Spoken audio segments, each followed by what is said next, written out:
Dito kami ngayon sa Bio Research. Ang ganda ng mga ano dito. Yan o, makita nyo dito yung iba't ibang klase ng mga isda. Ibon, iba't ibang klase ng ibon. Yung mga rabbits. Ito, iba't ibang klase design ng aquarium. Ito, para mga tilapia na aywan.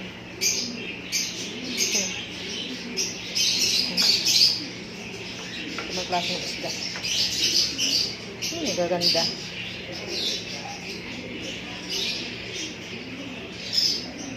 Nagtago yung dalawang isda, oh.